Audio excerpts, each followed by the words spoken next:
దానియేలు గ్రంథం 9వ అధ్యాయం 24వ వచనం నుండి చూద్దాం, గమనించండి. దానియేలు గ్రంథము 9వ అధ్యాయం 24వ వచనం నుండి. తిరుగుబాటును మాన్పుటకును, పాపము నివారణ చేయుటకును, దోషము నిమిత్తము ప్రాయశ్చిత్తం చేయుటకును, యుగాంతం వరకు నాటి నీతిని బయలుపరచుటకును, దర్శనమును ప్రవచనమును ముద్రించుటకును, అతి పరిశుద్ధ స్థలమును అభిషేకించుటకును, నీ జనమునకును పరిశుద్ధ పట్టణమునకును 70 వారము విధింపబడింది. యెరూషలేమును మరలా కట్టింపవచ్చున ఆజ్ఞ బయలుదేరిన సమయం మొదలుకొని అభిషేక్తులకు అధిపతి వచ్చు వరకు 7 వారములు పట్టణాన్ని స్పష్టంగా గ్రహించును. 62 వారములు తొందరగల సమయములందు పట్టణపు రాజవీధులను కందకములను మరలా కట్టబడును. ఈ 62 వారములు జరిగిన పిమ్మట ఏమీ లేకుండా అభిషేక్తులు నిర్మూలన చేయబడును. వచ్చునట్టి రాజు యొక్క ప్రజలు పవిత్ర పట్టణము పరిశుద్ధ స్థలమును నశింపజేయుదురు. వారి అంతం హఠాత్తుగా వచ్చును, మరియు యుద్ధకాలాంతం వరకు నాశనం జరుగుట నిర్ణయింపబడిన. అతను కాలంలో అనేకులకు నిబంధన స్థిరపరచును. అర్ధవారమునకు బలిని నైవేద్యం నిలిపిను. హేయమైన నిలిచి వరకు నాశనం చేయబడవచ్చును. నాశనం చేయవానికి రావాలని నిర్ణయించిన నాశనం ముగించే వరకు ఈలాగను జరుగును. కృపలను తండ్రి, జీవాధిపతి యేసయ్యని పరిశుద్ధమైన పాదములకు స్తుతులు స్తోత్రం తెలుస్తున్నాము. గ్రంథకర్త యేసుక్రీస్తుని దేవనామం బట్టి ప్రభా, ఈ గ్రంథం మేము సమీపిస్తా ఉన్న తండ్రి, కేవలం గొర్రెపిల్ల రక్తం బట్టి మాత్రమే ఈ గ్రంథం సమీపించడానికి మీరు మమ్మల్ని యోగ్యులుగా చేశారు. ఈ కొందనాలు స్తుతులు స్తోత్రం తెలుస్తున్నాం. పౌలనాడు మునుపు మీరు దూరస్తులైనను ఇప్పుడు క్రీస్తుని బట్టి సమీపస్తులు ఉన్నారని సెలవిచ్చారు. నాయన, ఒకప్పుడు ఆ గ్రంథం సమీపించడానికి పరలోకమందు, భూలోకమందు, పాతాళలోకమందు ఎవరికి యోగ్యత లేదు. ఆ ప్రవక్త నాడు అక్కడ అనేక మంది భక్తులు, దావీదు ఉన్నాడు, సంసోను ఉన్నాడు, ప్రవక్తలు ఉన్నారు, యోబు ఉన్నాడు, ఎంతోమంది ఉన్నారు. కానీ వారు ఆ గ్రంథం సమీపించడానికి వారికి యోగ్యత లేకుండా పోయింది. ఎందుకంటే మీరు మాత్రమే పరిశుద్ధులై ఉన్నారు. ఆయన రక్త సంబంధి విమోచకునిగా మీరు మాత్రమే గొర్రెపిల్లగా భూమి మీదకి వచ్చారు. మీరు మాత్రమే ఆ గ్రంథం సమీపించారు, ఆ గ్రంథం తీసుకున్నారు, ఆయన గొర్రెపిల్లగా రక్తం చిందించారు. ఆయన ఇప్పుడు మమ్మల్ని సమీపస్తులుగా చేసిన దేవానికి స్తోత్రం. ఆయన అతి పరిశుద్ధ స్థలంలోకి ఒకప్పుడు ఎవరు వెళ్ళినా చనిపోతారు. కానీ ఇప్పుడైతే నాయన క్రీస్తు నన్ను చెంపబడినప్పుడు మేము సమయోచితంగా నాయన అతి పరిశుద్ధ స్థలంలోనికి అడుగు పెట్టడానికి మీరు మా కృప చూపించారు. ఒకప్పుడు అతి పరిశుద్ధ స్థలంలోకి వెళ్తూ చనిపోయేవారు, ఇప్పుడు అతి పరిశుద్ధ స్థలంలోకి వెళ్ళకపోతే చనిపోతారు. దేవా మీకు స్తోత్రం తెలుస్తాను. ఎన్నో నిగూఢమైన విషయాలు మీరు దాచించారు. కృప చేత మీరు కనికరించండి. ఈ జ్ఞానాన్ని బట్టి మాకు అర్థం కావు, తెలివిని బట్టి మాకు అందవు, అనుభవాన్ని బట్టి మేము సమీపించలేము. కానీ కేవలం నీ కృపను బట్టి మాత్రమే గ్రహించగలిగిన శక్తి మీరు మాకు అవసరమైన దేవానికి స్తోత్రం. సమస్త మహిమగంత ప్రభావం మీరు పొందండి. యేసుక్రీస్తుని దివ్యనామములో అడిగి వేడుచు ప్రార్థన చేస్తున్నాము. ఆమేన్.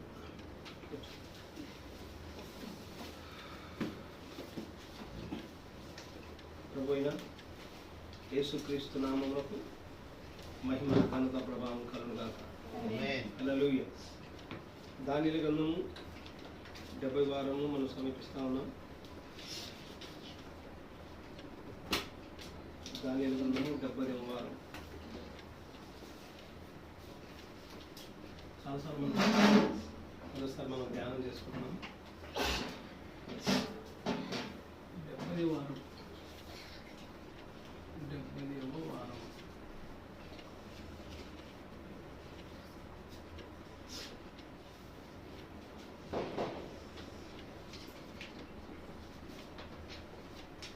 డెబ్బై వారాలు ఉన్నాయి దానియేలు గ్రంథంలో. కానీ మనం 70వ వారం గురించి ధ్యానం చేసుకుంటాం. 70th week off Daniel. దానియేలు గ్రంథంలో 70 వారాలు ఉన్నాయి. కానీ 70 వారముల గురించి మనం ఇప్పుడు చదువుకోవట్లేదు, ధ్యానం చేసుకోవట్లేదు. కానీ 70వ వారం, ఓన్లీ 70th వీక్, 70వ వారముల గురించి మనం నిమిషాలు ధ్యానం చేసుకున్నాం. చాలాసార్లు విన్నాం దానియేలు 70 వారం గురించి చాలాసార్లు విన్నాం. ఈ దానియేలు 70 వారంలో దానియేలు గ్రంథం మీరు జాగ్రత్తగా గమనిస్తే చాలా విషయాలు ఉన్నాయి. దానియేలు అనే మాటకు అర్థం ఏంటంటే చెప్తున్నాం, గమనించండి.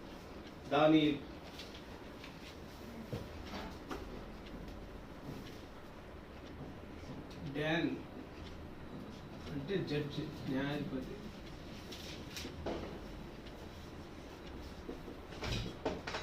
న్యాయాధిపతి. ఏల్ అంటే దేవుడు, న్యాయాధిపతి. బైబిల్లో మీరు గమనిస్తే ఏల్ అని కొన్ని పేర్లు వెనకాల ఉంది. దానియేల్, గాబ్రియల్, మిఖాయేల్, ఇంకా చెప్పండి కొన్ని పేర్లు ఉన్నాయి బైబిల్. ఇలియాస్న లాస్ట్ ఏల్ అనే వచ్చే పేరు. ఈ ఏస్గేల్, ఇట్లా ఏల్ అంటే దేవుడు అని పేరు వెనకాల ఏల్ అని వచ్చిందంటే దేవుడు అని. ఎందుకంటే ఏల్ అనేది ఎలోహింకు సంక్షిప్త పదము. ఎలోహ్ అనే పూర్తి పేరుకు సంక్షిప్త పదం ఏల్. అందుకని కొంతమంది పేరు భక్తుల్లో ఏల్ అని ఉంది. ఏల్ అంటే అర్థం ఏంటి? ఎలోహిం అంటే దేవుడు అని అర్థం. దానియేల్ అంటే పూర్తి అర్థం ఏంటంటే దేవుడే న్యాయాధిపతి అని అర్థం. ఆమేన్. దేవుడే న్యాయాధిపతి అని అర్థం. హీబ్రూ పదాలు డాన్ అంటే న్యాయాధిపతి, ఏల్ అంటే దేవుడు, అంటే దేవుడే న్యాయాధిపతి అని అర్థం. ఈ దానియేలు గురించి ప్రభు 3 సందర్భాల్లో బహుప్రియుడు అనే మాట చెప్పాడు. 9వ అధ్యాయం 23 చూసాను.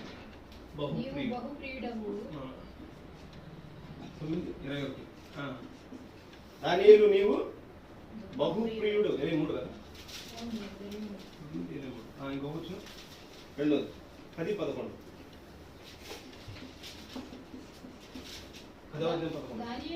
దానియేలు నీవు బహుప్రియుడవు గనుక 19 వచ్చింది. నీవు బహుప్రియుడవు. దానియేలు ప్రభువుకు ప్రియమైన వాడు, బిలౌడ్. నీవు బహుప్రియుడవు. యేసు ప్రభు శిష్యులలో 12 మంది శిష్యులు ఒకసారి ఆయన భోజన బల్ల దగ్గర కూర్చున్నాడు. టేబుల్ దగ్గర మెయిన్ చైర్లో ఆయన కూర్చున్నాడు. శిష్యులు అందరూ ఆయన టేబుల్ చుట్టూ కూర్చున్నారు. ప్రభురాత్రి భోజన సంస్కారం. ఒక వ్యక్తి మాత్రము యేసు ప్రభు రూమును ఆనుకొని కూర్చున్నాడు. బాల్సం అంటారు, అంటే సమీపస్తుడు అన్నమాట. ఆయన ఎవరు కాదు కానీ యోహాను అయి ఉన్నాడు. అంటే యోహాను యేసు ప్రభుకి ఆయన బహు ప్రియుడై ఉన్నాడు. ఆయన రొమ్మున ఆనుకొని ఉండేవాడు అని ఉంటుంది బైబిల్. అలాగే దానియేలు కూడా బిలౌడ్ వన్, అంటే బహుప్రియుడు, దేవునికి బహుప్రియుడు అని ఉంటుంది. మీరు బైబిల్లో జాగ్రత్తగా ఈ నేపథ్యం అంతా మీకు అర్థం కావాలంటే కొన్ని పుస్తకాలు పేరు చెప్తున్నాను, తర్వాత ఇంటికి వెళ్ళిన తర్వాత చదువుకోండి. ఎజ్రా గ్రంథం నేను రాస్తున్నాను, ఖచ్చితంగా మీరు చదవాలి. ఎజ్రా, నెహెమ్యా, ఎస్తేరు, హగ్గై, జకర్యా, మలాకి. ఇవి చదవాలి.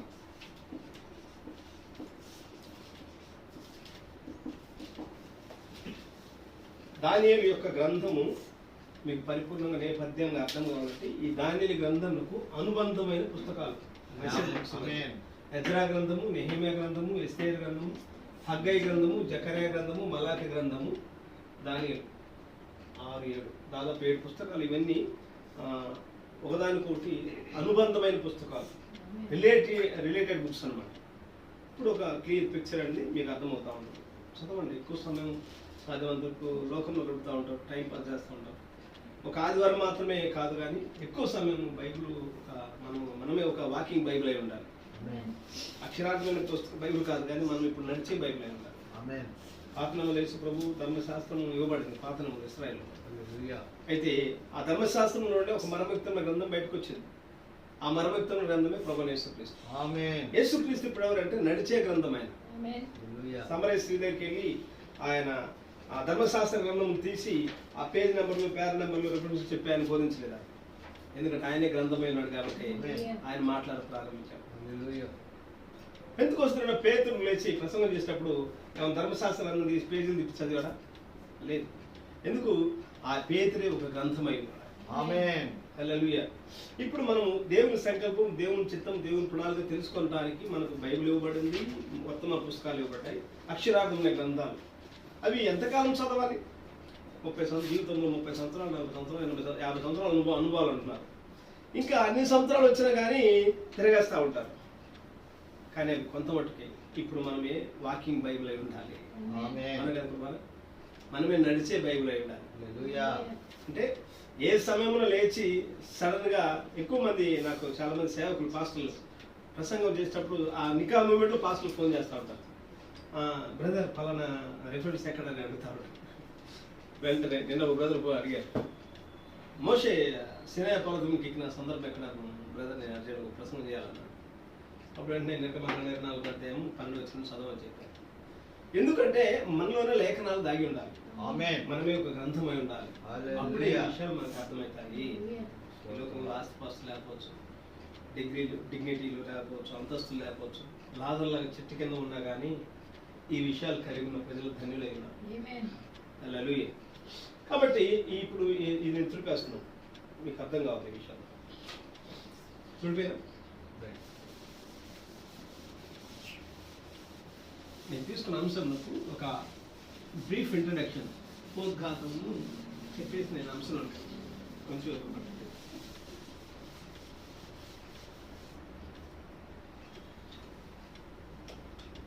BC 606లో దానియేలు బబులోను దేశంలో కొనుక్కోబడ్డాడు, చెరలోని కొనుక్కోబడ్డాడు. BC 606.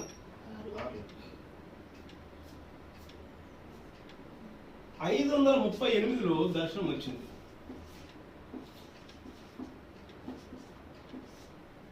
538లో దానియేలుకు దర్శనం వచ్చింది. అంటే దానియేలు బబులోను దేశంలో ఎంతకాలం ఉన్నాడంటే 68 సంవత్సరాలు ఉన్నాడు. బబులోను దేశంలో 68 సంవత్సరాలు ఉన్నాడు. BC అంటే బిఫోర్ క్రైస్ట్, క్రీస్తు పూర్వం 68 సంవత్సరాలు దానియేలు బబులోను దేశంలో ఉన్నాడు. అక్కడ దానియేలుకు ఒక చర్చి లేదు, ఒక సంఘం లేదు, ఒక సహవాసం లేదు, లేకపోతే ఆదరించేవారు లేరు, ఏమీ లేదు. అయితే దానియేలు ఒక్కడు ఒంటరిగా వాక్యంతో ఉన్నాడు. హల్లెలూయా. ఎన్నో విషయాలు మనకు అర్థమవుతూ ఉంటాయి. నేను అంశంలోకి వెళ్తాను జాగ్రత్తగా. ఈ దానియేలు యొక్క 70 వారముల నేపథ్యము గమనిస్తే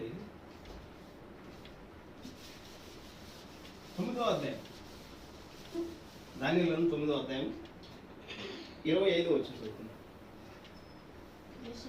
యెరూషలేము మరలా కట్టింపవచ్చునని ఆజ్ఞ బయలుదేరిన సమయం మొదలుకొని అభిషక్తుడగు అధిపతి వచ్చు వరకు 7 వారములు పట్టునని స్పష్టముగా గ్రహించుము.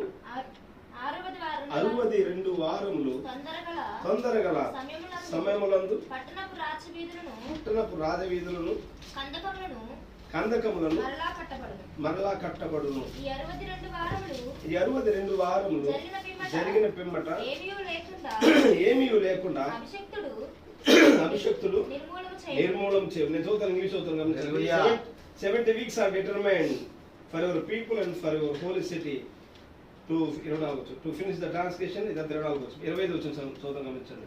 Know therefore and understand that from the going forth of the commandment to restore and build Jerusalem until Messiah the Prince, there shall be 7 weeks and 62 weeks. The street shall be built again and the wall even in trouble's time. ఇక్కడ 3 విషయాలు ఉన్నాయి. దానియేలు 70 వారంలో 3 విషయాలు ఉన్నాయి. ఒకటి 7 వారములు, 2 62 వారములు, 3 1 వారం. ఈ 70 వారాలను 3 భాగాలు విభజించాలి.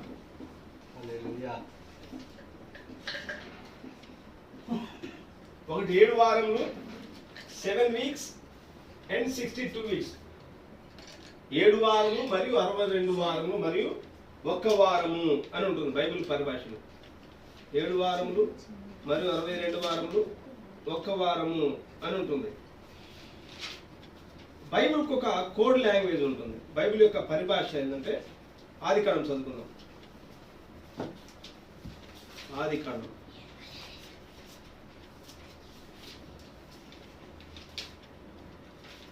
ఆదికాండంలో మీరు గమనించినట్లయితే యాకోబు లాబాను దగ్గర, నేను చదువుతున్న సందర్భం చదువు 48, 49 అధ్యాయాలు, లాబాను దగ్గర కొలువు చేస్తా ఉంటాడు. మామ నాకు ఈ రాహేలు కావాలన్నప్పుడు 7 సంవత్సరాలు కొలువు బాబు అన్నాడు. సరే, కష్టపడి 7 సంవత్సరాలు కొలువు చేశాడు. అయితే మామ అక్కడ చీటింగ్ చేశాడు. రాహేలు బదులుగా లే అని ఇచ్చి పెళ్లి చేశాడు. ఏం మామ ఈ మోసం చేశావంటే అక్కడ మాట్లాడాలి. ఈమె వారం, ఈమె కూడా కావాలంటే ఈమె యొక్క ఉందా, ఈమె యొక్క వారము పూర్తి చేయమన్నాడు.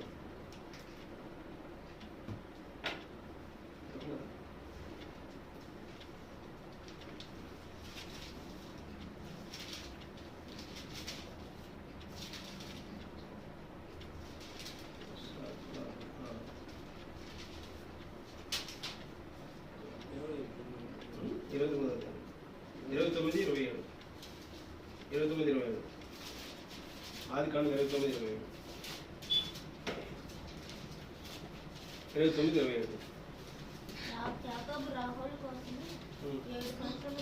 కొలువు చేసెను. అయినను అతడు ఆమెను ప్రేమించుట వలన అవి అతనికి కొద్ది దినములుగా తోచెను.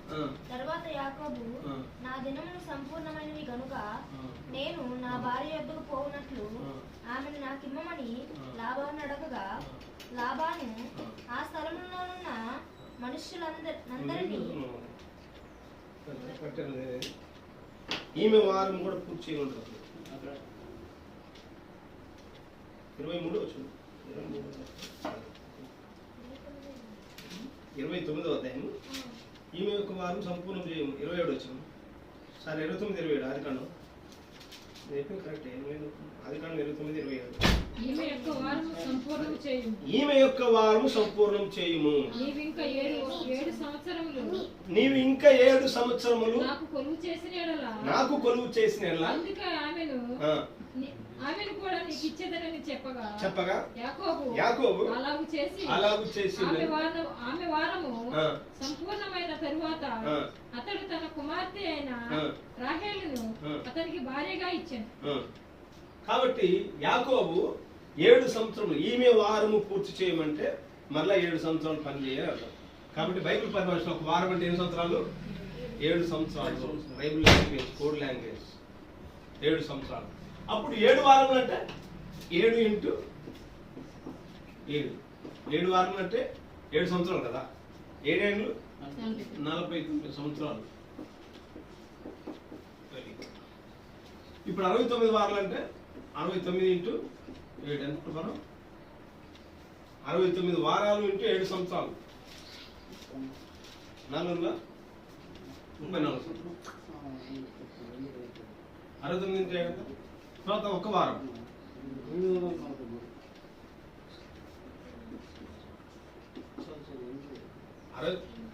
× 7 అంతా 483 సంవత్సరాలు. ఒక్క వారం అంటే 7 సంవత్సరాలు. ఇది 69 వారాలు జరిగిపోతాయి. ఇది యేసుక్రీస్తు భూమి మీదకి రావడానికి.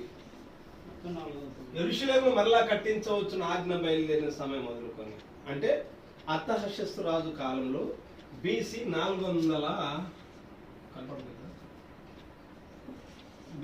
445లో ఆజ్ఞ బయలుదేరింది.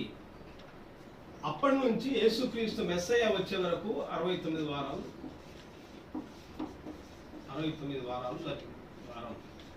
నెరవేర్పు జరిగాయి. ఇది తీసేద్దాం. 69 వారాలు జరిగిపోయినాయి. 7 × 69 వారాలు 62 వారాలు. సారీ, 432. 7 × 62 62 × 7 ఎంత? 434. కరెక్ట్. మొత్తం 434 సంవత్సరాలు.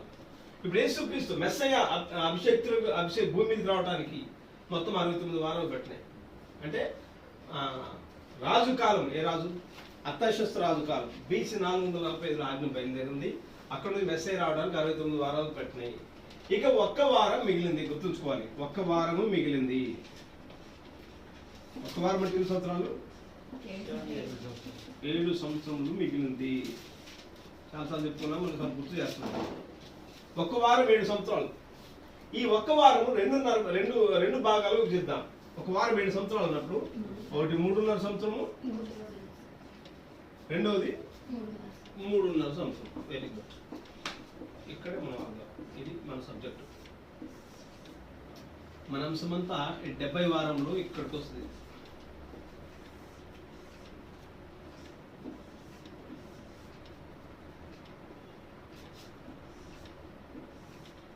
మొదటి 3.5 సంవత్సరం, రెండో 3.5 సంవత్సరం. మరోసారి గుర్తు చేస్తున్నాను, చాలాసార్లు చెప్పాను నేను. ఈ మొదటి 3.5 సంవత్సరానికి రెండో 3.5 సంవత్సరానికి మధ్యలో గ్యాప్ ఉంది. ఆ గ్యాపే 7 సంవత్సరాలు. 7 సంవత్సరాలే 2000 సంవత్సరాలు.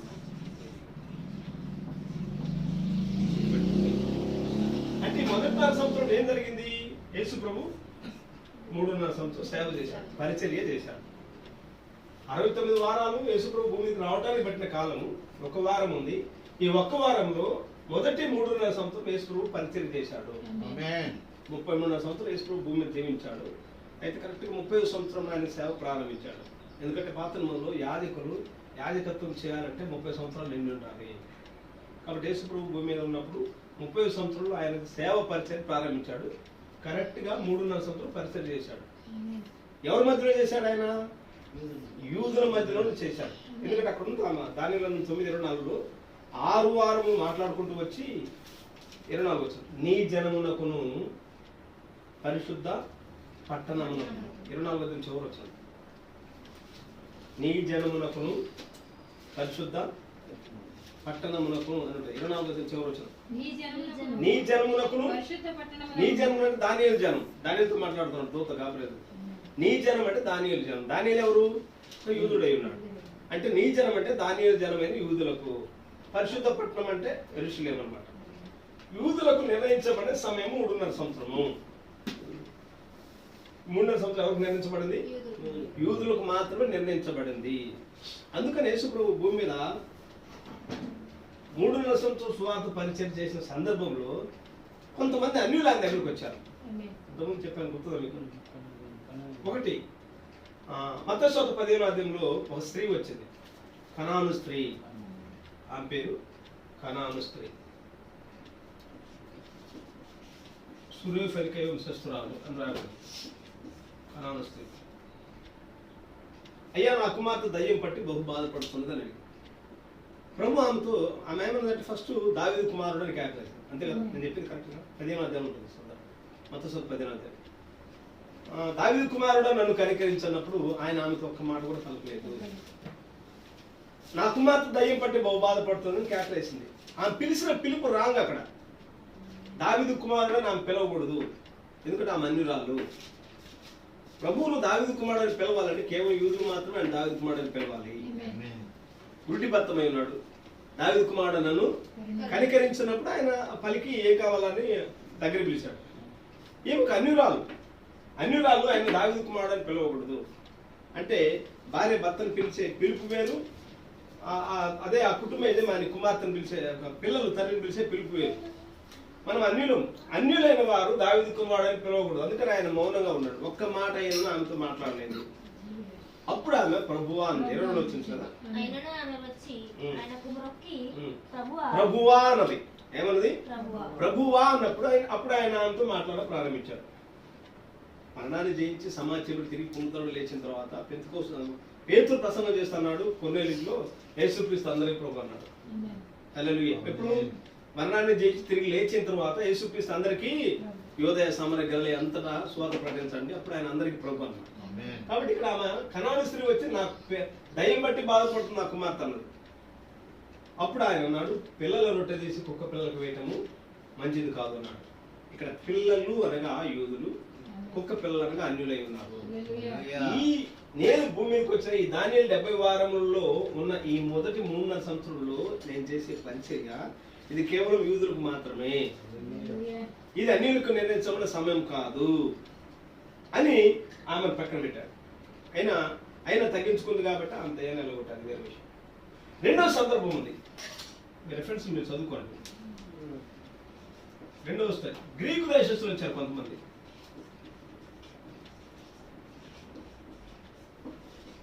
యోహాను సువార్త కన్నడ అధ్యాయం. గ్రీకు దేశంలో కొంతమంది వచ్చి, అయ్యా మేము యేసును చూడబోతున్నామని అడిగారు. Sir we would see Jesus అన్నారు. అయ్యా మేము యేసును చూడగోరుతున్నామన్నారు. కన్నడ అధ్యాయం రెఫరెన్స్ మీద. అప్పుడు పేతురు కొంతమంది శిష్యులు ఏం చేశారంటే వాళ్ళు యేసు ప్రభు దగ్గర తీసుకెళ్ళారు. వాళ్ళు బయట నిల్చోబెట్టి యేసు ప్రభు సమాచారం అందించారు. అప్పుడు ప్రభు ఏం చేశారంటే, నన్ను కూర్చున్న వార్త, నా మినిస్ట్రీ గ్రీక్ దేశంలోకి వ్యాపించిందా, రమ్మని చెప్పండి వాళ్ళను, అర్జెంటుగా మీటింగ్స్ అరేంజ్ చేద్దాం, కండక్ట్ చేద్దాం, మన మినిస్ట్రీ డెవలప్ చేసుకుందాం అని అన్నాడు. ఆయన అనలేదు. ఆయన వాళ్ళని అక్కడే ఆపాడు, ఇంటి బయటనే ఆపాడు.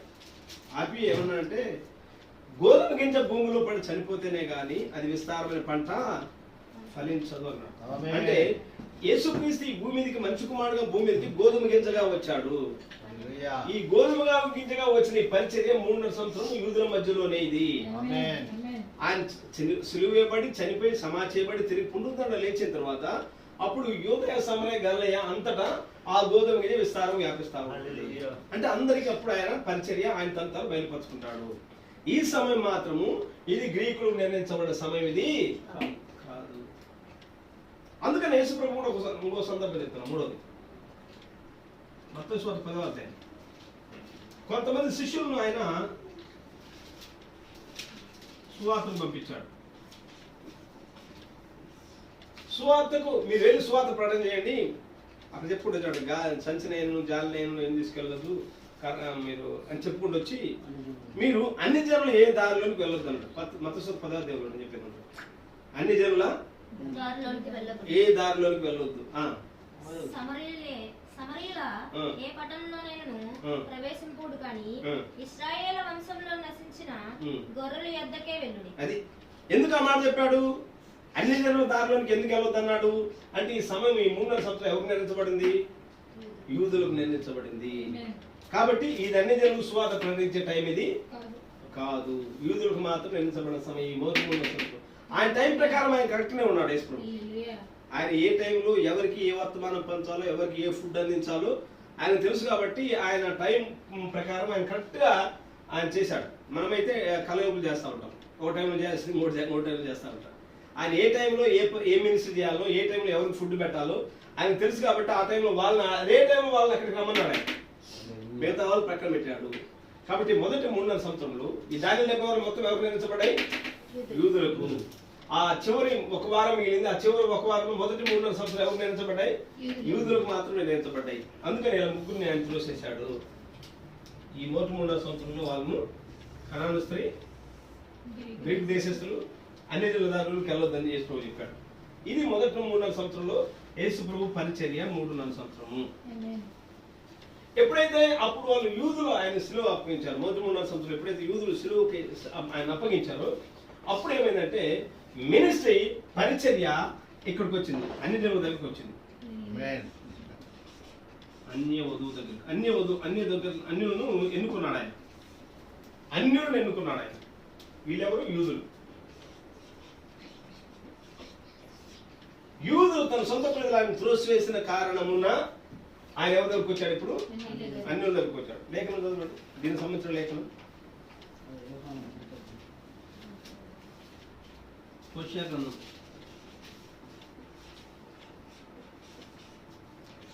6వ అధ్యాయం 2వ వచనం. హోషేయ గ్రంథం 6వ అధ్యాయం 2వ వచనం. 6వ అధ్యాయం 2వ వచనం.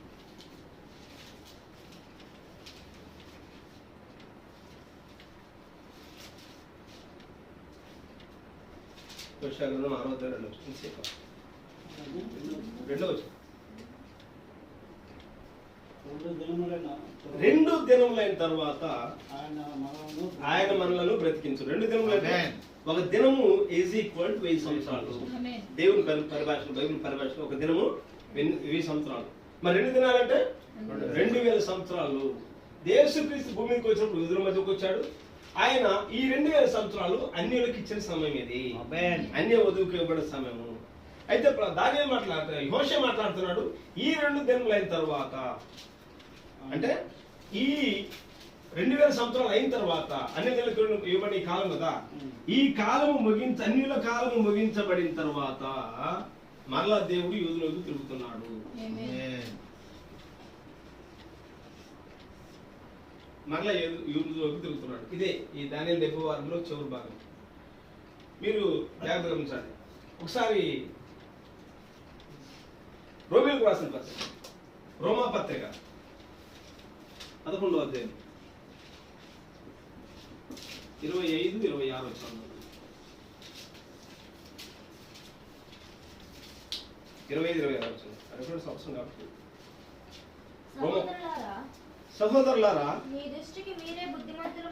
దృష్టికి మీరే బుద్ధిమంతులమని అనుకొనకుండునట్లు ఈ మర్మము మీరు తెలుసుకొనగోరుచున్నాను. అదేమనగా అన్యజనుల ప్రవేశము సంపూర్ణమగు వరకు.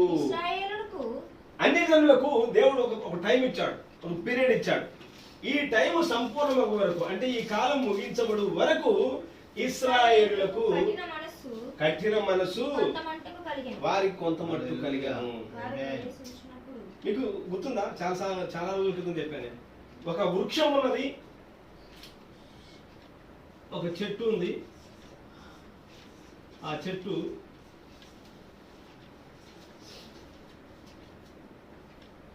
ఈ చెట్టు కొమ్మలు ఉన్నాయి. ఈ చెట్టు కొమ్మలను ఆయన నరికాడు. అదే రోమపత్రం ఉంటుంది ఆ విషయాలని. ఇక్కడ ఇంకొక చెట్టు ఉంది, అడవి ఒలివ కొమ్మ. ఈ అడవి ఒలివ కొమ్మకున్న ఈ మొక్కలు ఇవన్నీ కాండాలు ఏవైతే ఉన్నాయో అవన్నీ తీసుకొచ్చి ఈ నిజమైన ఒలివ చెట్టుకు అంటుకట్టాడు. ఇదేమో నిజమైన ఒలివ చెట్టు, ఇది అడవి ఒలివ చెట్టు. అడవి ఒలివ చెట్టు అన్యులు, నిజమైన ఒలివ చెట్టు ఎవరు? యూదులు. గుర్తుపెట్టుకోవాలి. ఇప్పుడు యూదులు అన్యులు గుర్తుపెట్టుకోవాలి. ఇప్పుడు ఈ మొదటి 3.5 సంవత్సరంలో ఈ నిజమైన ఒలివ చెట్టు ఏం చేసిందంటే యూదులు వాళ్ళు ఆయన మెస్సైని తృణీకరించారు, సిలువేశారు. కాబట్టి ఆ చెట్టు కొమ్మలు తుంచివేయబడ్డాయి. ఈ ప్లేస్ లో అన్ని జనులకు ఉన్న ఇక్కడ ఒలివ చెట్టు ఉంది కదా, అన్ని జనులకు ఉన్న ఈ స్థలంలో ఈ అన్ని జనులు తీసుకొచ్చి అంటుకట్టాడు ఆయన.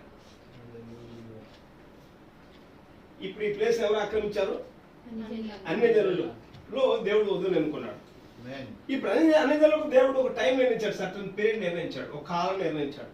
ఆ కాలమే ఇప్పుడు చదువు రోమపత్రిక 15:25-26. సహోదరులారా, మీ దృష్టికి మీరే బుద్ధిమంతులమని అనుకొనకుండునట్లు ఈ మర్మము మీరు తెలుసుకొని కోరుతున్నాను. అదేమనగా అన్యజనుల ప్రవేశము సంపూర్ణమగు వరకు ఇశ్రాయేలునకు కఠిన మనసు. ఆ పై వచనాలని మీరు గమనిస్తే ఈ ఒలివ చెట్టు గురించి పౌరులు మాట్లాడుతున్నాడు. అసలు స్వాభావికమైన కొమ్మలు దేవుడు విరగొట్టి ఆ ప్లేస్ లో మిమ్మల్ని పెట్టాడు. దేవుడు స్వాభావికం కాని కొమ్మల విషయంలో అంత జాగ్రత్త వహిస్తే స్వాభావికమైన కొమ్మల విషయంలో మరి ఎంత జాగ్రత్త వహిస్తాడు. కాబట్టి ఓ అన్ని జనాంగమా, ఓ సంఘమా, వెలవేగవద్దు, మీ టైం ముగించబడుతుంది. మీకు ఇవ్వబడిన కాలం ముగించబడిన తర్వాత మరలా దేవుడు స్వాభావికమైన కొమ్మలైన యూదుల దగ్గరికి వెళ్ళబోతున్నాడు. మరలా తర్వాత యూదుల మధ్యకు వెళ్ళబోతున్నాడు. కాబట్టి ఇప్పుడు మనం ఎక్కడ ఉన్నామంటే ఈ మధ్య పీరియడ్ లో ఉన్నాం. మనం అన్యుల కాలము, మనం యూదులం కాదు, అన్యులం. చాలాసార్లు చెప్పాము. ప్రపంచంలో 3 జాతులు ఉన్నాయి: యూదులు, అన్యులు, సమరయులు. యూదులు ఇజ్రాయేల్ ఒకే జాతి వారు. సమరయులు అంటే ఒక యూదునికి ఒక అన్యునికి పుట్టిన మిశ్రమ వ్యక్తి సమరయుడు. అన్యులు ఎవరంటే అమెరికా కానీ, జర్మనీ కానీ, ఇండియా కానీ, రష్యా కానీ, ఆకాశం కింద ప్రతి 6 అన్యులు. వారు అన్యుల కిందకి వస్తారు. తెలియక ఏమనుకున్నా అంటే వాళ్ళు రెడ్లండి అన్యులండి, వాళ్ళు కమ్మోళ్ళండి అన్యులండి. ఈ కులాన్ని బట్టి అన్యులు కాదు. అన్యులు అంటే ఒక యూదులు తప్ప ఆకాశం కింద ప్రతి దేశం వారు అన్యులే. అది గుర్తుపెట్టుకోవాలి. కాబట్టి ప్రపంచంలో అన్య దేశాలన్నింటిలో ఆయన వధువుని ఎన్నుకున్నాడు. ఈ వధువుకి ఇవ్వబడిన కాలమే ఈ యొక్క 2000 సంవత్సరాలు. మనకు తెలుసు ఈ 2000 సంవత్సరాలు ఈ వధువుకి ఇవ్వబడిన కాలం దేవుడు 7 నక్షత్రాలు ఎన్నుకున్నాడు, 7 దీపస్తంభాలు పెట్టాడు, 7 వర్తమానులు నిర్ణయించాడు. ఈ 7 వర్తమానులు నిర్ణయించబడిన తర్వాత ముగించబడిన తర్వాత ముద్రలు ఇవ్వబడ్డాయి. ముద్రలు ఇవ్వబడ్డాయంటే అన్యుల కాలం ముగించబడిందని అర్థం. 7 ముద్రలు చదవండి, నేను చెప్పిన రిఫరెన్స్ మీద చదవండి. అన్యుల కాలం 7 సంకాలములు 7 ముద్రలు ముగియ వరకు ఈ గ్రంథం బయలుపరచబడింది. ఎడమ 7 సంకాలములు 7 ముద్రలు ఎడమ.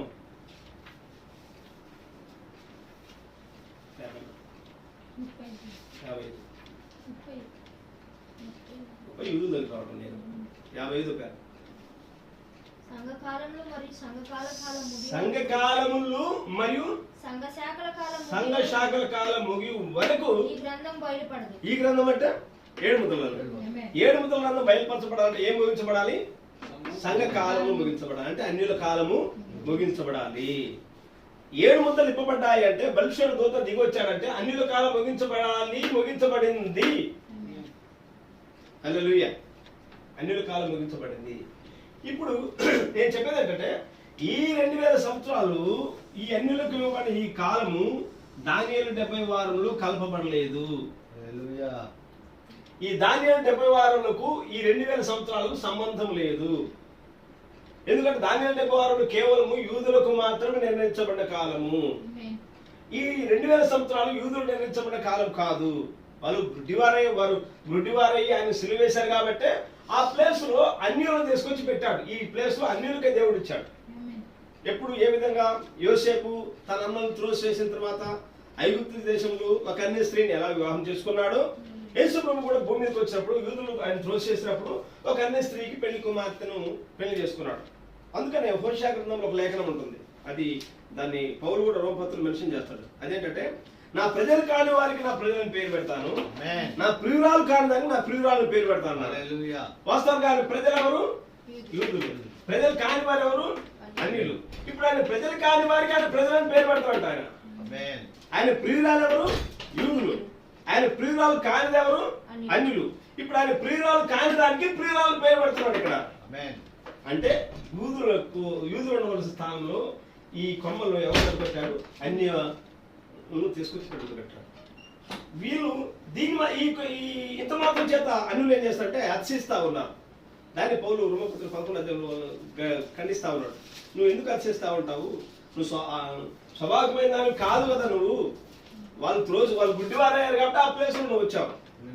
అయితే నీకు ఒక సర్టన్ టైం నిర్ణయించబడింది. ఆ టైం ముగించబడిన తర్వాత మరలా దేవుడు వాస్తవమైన ఉదయం చెట్టు దగ్గరికి వెళ్ళబోతున్నాడు, మరలా యూదుల దగ్గరికి వెళ్ళబోతున్నాడు. ఇక దానియేలు 70 వారంలో మొత్తం చరిత్ర అంతా నెరవేర్పు జరిగింది. చెప్పుకోవడానికి ఏమీ లేదు. ఇదంతా దానియేలు 70 వారంలో మొత్తం నెరవేర్పు జరిగింది. ఈ 69 వారాలు జరిగి 749 వారాలు అయిపోయినాయి, 62 వారాలు అయిపోయినాయి, మొత్తం అయిపోయినాయి. ఈ 7 సంవత్సరాలు అయిపోయినాయి. 7 సంవత్సరాల్లో మొదటి 3.5 సంవత్సరం కూడా అయిపోయింది. మొదటి 3 సంవత్సరాలు అయిపోవడమే కాదు, అన్యులకు ఇవ్వబడిన 2000 సంవత్సరాలు కూడా అయిపోయింది. ఇక మిగిలింది ఏంటి? ఇది మనం చెప్పుకునేది దానియేలు యొక్క 70వ వారం. 70 వారాలు కాదు, 70వ వారము. 70వ వారంలో కూడా 2 భాగాలు అయిపోయినాయి. నెరవేర్పు జరిగిన విషయాలు ఇవన్నీ. మొదటి 3.5 సంవత్సరము, రెండో 3.5 సంవత్సరము 2 భాగాలు విభజించాము. 70వ వారంను ఆ మొదటి 3.5 సంవత్సరం అయిపోయింది. యేసు వచ్చాడు, పరిచయం చేశాడు, సిలువబడ్డాడు, చనిపోయి సమాచారం తిరిగి పొందుతాడని లేచాడు.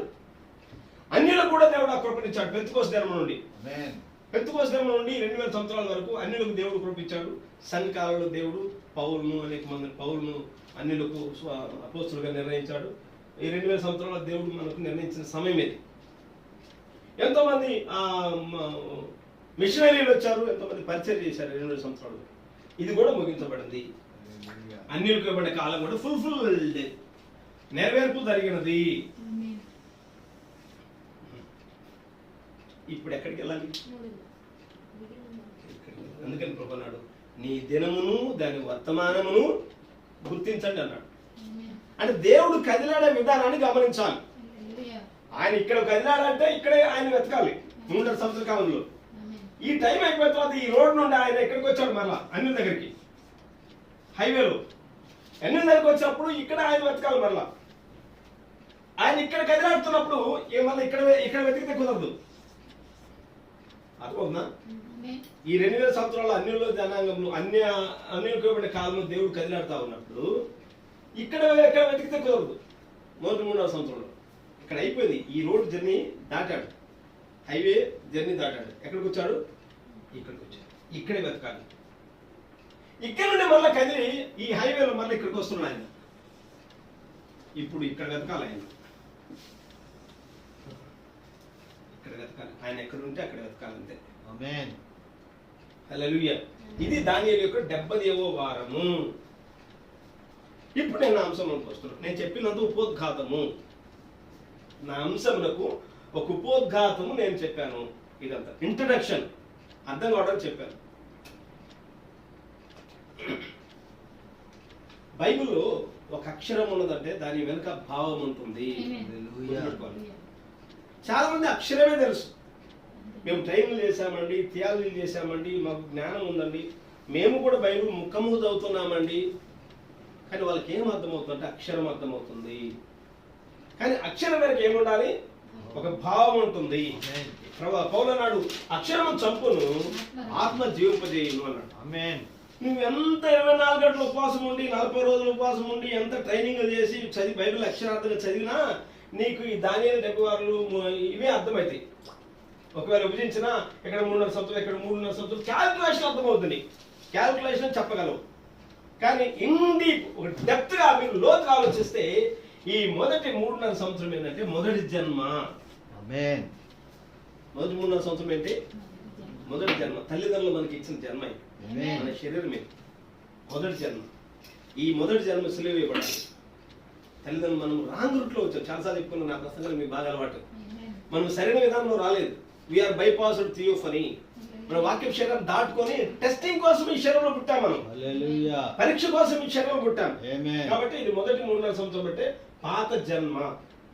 ఈ సెల్ ఇది పనిచేస్తుంది కదా, ఇది పాత జన్మ.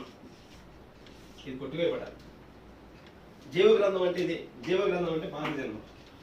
గొర్రెపిల్ల జీవగ్రంథం వేరు. మళ్ళీ ఆమేన్. గొర్రెపిల్ల జీవగ్రంథం వేరు. ఆమేన్. అది కొత్త జన్మ, నూతన జన్మ.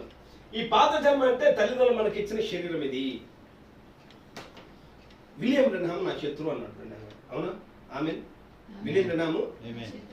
విలియం బ్రెన్హామ్ నా శత్రువు అంటే ఏంటి? దాని అర్థం ఏంటి? ఆయన శరీరమే తప్పిపోయి రాంగ్ వేలో మనం పుట్టాం. పాపంలో ఉన్న తల్లి నన్ను గర్భం ధరించున్నాడు దావీదు. రాంగ్ వేలో మనం పుట్టాం. అయితే యేసు ప్రభు రాంగ్ వేలో రాల, డైరెక్ట్ గా వాక్యం శరీరధారి అయింది. ఆమేన్. అది వాక్యం ఉండేను. ఆ వాక్యము శరీరధారి అయి కృపా సత్య సంపూర్ణంగా మన మధ్య నివసించాడు. యేసుక్రీస్తు డైరెక్ట్ గా వాక్యమే శరీరాన్ని ధరించుకుని వచ్చాడు. మనం ఈ తల్లిదండ్రుల కలయికలో పుట్టక మునుపు కూడా మనం కూడా వాక్యమే. ఆమేన్. వధువు కూడా వాక్యమే. బట్ అయితే మనం యేసు ప్రభు లాగా డైరెక్ట్ గా శరీరాన్ని ధరించుకొని రాలేదు. కానీ మనం బైపాస్ లో వచ్చాం. అంటే తల్లిదండ్రుల కలయిక ద్వారా ఈ భూమి మీద పుట్టాము. ఇది మానవ జన్మ. ఇది పాత జన్మ. ఈ మొదటి 3.5 సంవత్సరం ఏంటి? పాత జన్మ. తల్లిదండ్రులు మనకి ఇచ్చిన శరీరం. ఆ మెసేజ్ పేరేంటి? చివర ఇచ్చిన వర్తమానం. రెండంగా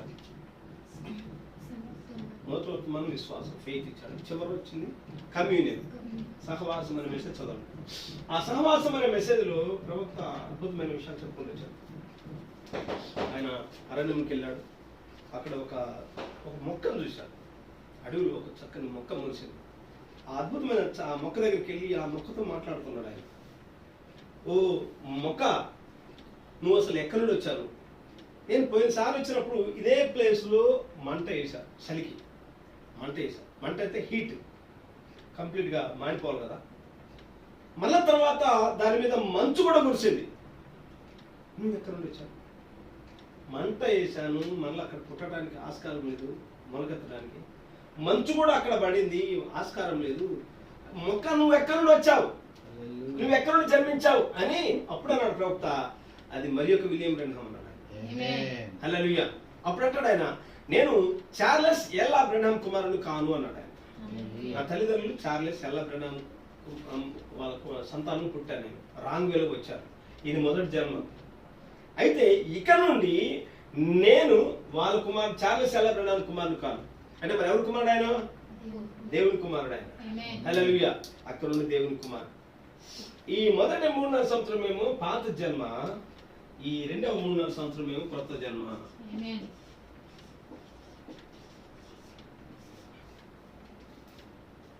పాత జన్మ మన చేతులు ఎలాగ లేదు. మనం కోరుకున్న వాళ్ళు ఈ శరీరం పుట్టామా? నేను పలు ఎమ్మెల్యే కుటుంబం పుట్టాలి, పలు ధనవంతమైన కుటుంబం పుట్టాలి, పలు ఎంపీ కుటుంబంలో పుట్టాలి, గొప్పవారి కుటుంబంలో పుట్టాలి అని మనం కోరుకున్న ద్వారా ఈ శరీరం పుట్టామా? మన ప్రమేయం లేకుండానే మన తల్లిదండ్రులు మనకు జన్మనిచ్చారు. అందుకని జీవితం చాలా మంది నిర్వచనాలు చెప్పారు. ఒక ఆయన అన్నాడు, లైఫ్ ఈజ్ ఎ గేమ్ అన్నారు. అంటే జీవితం అనేది ఒక ఆట. అంటే ఈ జీవితంలో నీకు ఇష్టం వచ్చిన ఆట ఏదైనా ఆడతావు, ఏదైనా ఆడగలవు. కానీ ఈ జీవితం అని ఆట ఆడినప్పుడు అది నా జీవితంలో నేను అలసిపోయానండి, నేను ఆడలేను, కుదరదు. అది ప్రతి ఒక్కరు ఆడే ఆట. ఇది ఇండివిజువల్ బ్యాటిల్. ఇది ఈ జీవితం అనే ఆట ప్రతి ఒక్కరు ఆడాలి ఈ ఆట. మీరు ఒకసారి గమనించండి, మనం కొన్నిసార్లు చిన్న చిన్న విషయాలనే కురింగిపోతూ ఉంటాం మనం. కానీ మీరు రోడ్డు మీదకి వెళ్ళి ఒకసారి చూడండి, 2 కాళ్ళు లేని వాళ్ళు ఉన్నారు, 2 చేతులు లేని వాళ్ళు ఉన్నారు. అమ్మాయి పేరు ఏంటి ఒకసారి మీరు చూసారా? మన సంఘానికి వచ్చిన మెర్సీ నారాజ్ గారి పాప. ఎప్పుడు పుట్టినప్పుడు ఆ అమ్మాయికి 2 కాళ్ళు 2 చేతులు లేక తల్లిదండ్రులు విడిచిపెట్టారు. తీసుకొచ్చాము, మన సంఘం తీసుకొచ్చాము, మనం పేరు పెట్టాం మెర్సీ. ఇప్పుడు చిన్నప్పుడు చూశాను, మళ్ళీ ఇప్పుడు వెళ్ళి చూడండి పాప. ఇప్పుడు పాప ఎదిగింది అన్నది. అయినా కానీ మరి ఆ పాపకు దేవుడే చూడాలంటే, ఎవరు చూస్తారో ఏంటో తెలియదు. కానీ 2 కాళ్ళు 2 చేతులు లేవు. సమాజం మీరు గమనించండి, 2 కాళ్ళు లేని వాళ్ళు ఉన్నారు, 2 చేతులు లేని వాళ్ళు ఉన్నారు. వర్షం వస్తే లోపలికి రా అనే వాళ్ళు లేరు. ప్లాట్ఫారం మీద చలికి అలాగే పడుకునే వాళ్ళు ఉన్నారు ఎంతో మంది. చిన్న పిల్లలప్పుడే తల్లిదండ్రులు చనిపోయిన వాళ్ళు ఉన్నారు. ఆలోచించండి, చిన్న పిల్లలప్పుడే తల్లిదండ్రులు చనిపోయారు. వాళ్ళని ఎవరు చూసుకోవాలి? కేర్. పెరాలసిస్ వచ్చి, పక్షవాతం వచ్చి ఇంట్లో ఉండి వాళ్ళు పట్టించుకునే వాళ్ళు లేరు. వృద్ధాప్యంలో ఉండి కుమారులు కానీ కోడలు కానీ ఎవరు పట్టించుకోలేరు వాళ్ళు. సో సమాజం మీరు గమనించండి, ఆకలి చావులతో ఎంతోమంది చనిపోతా ఉన్నారు. మరి వాళ్ళందరినీ గమనించండి, వాళ్ళందరి పరిస్థితి ఆలోచించండి. మనం చిన్న చిన్న విషయానికి మనం కృంగిపోతూ ఉంటాం. ఎందుకంటే జీవితంలో ఆట, లైఫ్ ఈజ్ ఏ గేమ్. ఎందుకని ప్రవక్త నాడు మనం ఈ శరీరంలోకి ఎందుకు వచ్చామంటే టెస్టింగ్ కోసం వచ్చామన్నాడు ప్రవక్త.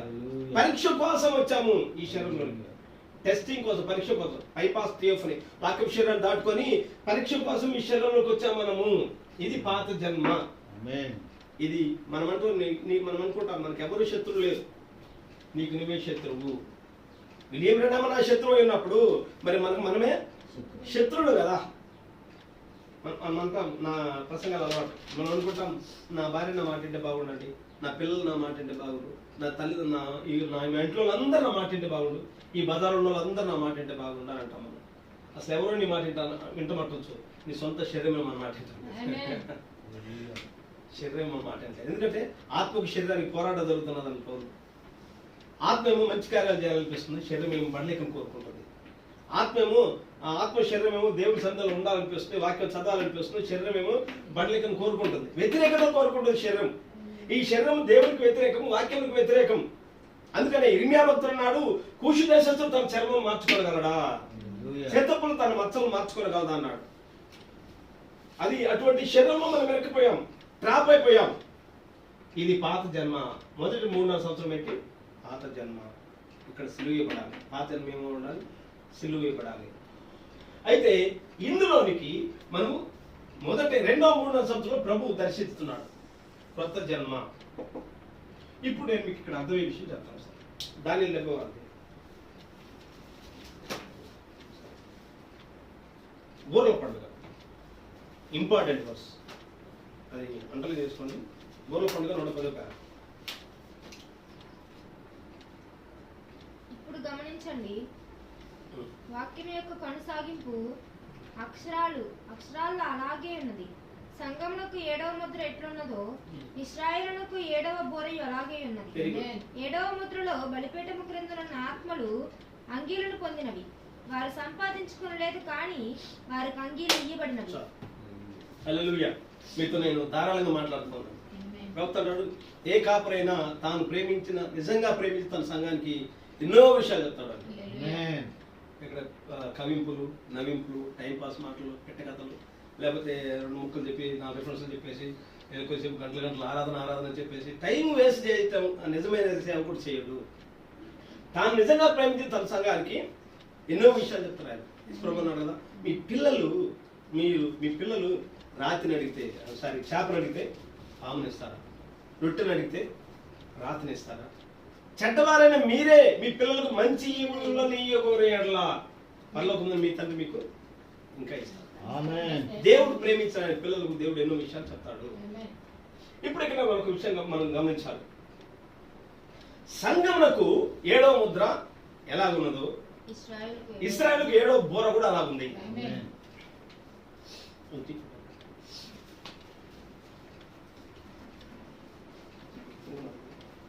నేను పై చూపేస్తున్నా, మీకు అర్థం కాదు, కొంచెం ఓపిక పట్టండి.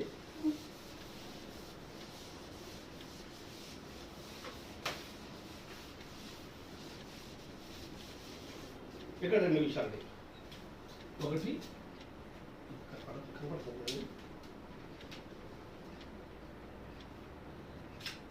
మళ్ళీ చదువు.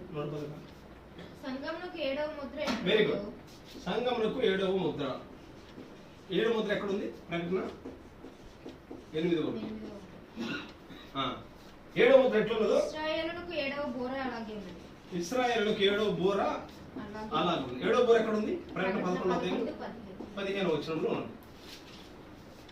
ఈ 2 ప్యారలల్ గా ఉన్నాయి. సంఘమునకేమో 7వ ముద్ర అంటే వధువుకు. 7వ ముద్ర ఎవరికి? సంఘములకు. 7వ బోర ఎవరికి? యూదులకు. సంఘములకు 7వ ముద్ర ఎట్లా ఉన్నదో యూదులకు కూడా 7వ బోర అలాగే ఉన్నది అన్నాడు. మీకు అర్థం కదా చెప్తాను. దానియేలు గ్రంథం 12వ అధ్యాయం.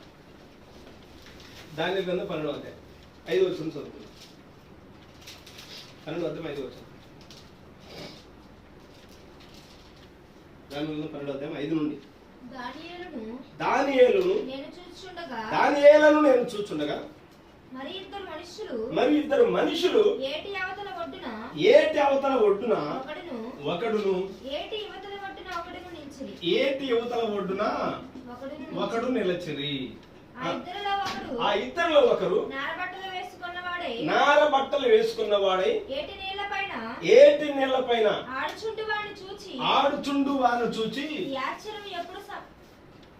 ఆశ్చర్యం ఎప్పుడు సమాప్తమవునని అడుగగా నారబట్టలు వేసుకుని ఏటిపైన ఆడుచున్న ఆ మనుష్యుని మాటలు నేను వింటిని. ఏమనగా అతడు తన కుడి చేతిని ఎడమ చేతిని ఆకాశము వైపుకి ఎత్తి నిత్య జీవియగు వాడి నామమును ఒట్టి పెట్టుకొని ఒక కాలములు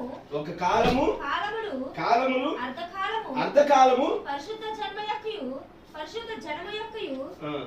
బలమును. చాలు. ఇక్కడ ఒక ఏటి అంటే ఒక నది లాంటి నది. ఈ ఏటి నదిలో ఒక వ్యక్తి నీళ్ళ మీద ఆడుకుంటా ఉన్నాడు. ఆయన ఎవరంటే మనిషి కుమారుడు. హల్లెలూయా. అయితే ఏటి ఒడ్డున ఒక అతను ఉన్నాడు. ఏటి ఒడ్డున చదువున్నామా? ఏటి ఒడ్డున ఏటి అవతల ఒడ్డున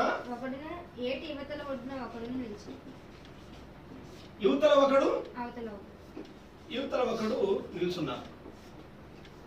ఏటి మధ్యలో ఎవరున్నారు? వాటర్ ఉన్నాయి. ఈ వాటర్ మధ్యలో నీళ్ళతో ఆడుకున్నాడు ఆయన మనిషి కుమారుడు. ఏటికి యువతల ఒకడున్నాడు, ఏటికి అవతల ఒకడున్నాడు. వీళ్ళు ఈ మనిషి కుమారుని ఈయన ఏమని అడుగుతున్నారంటే ఇవి ఎంతకాలం పడతాయి?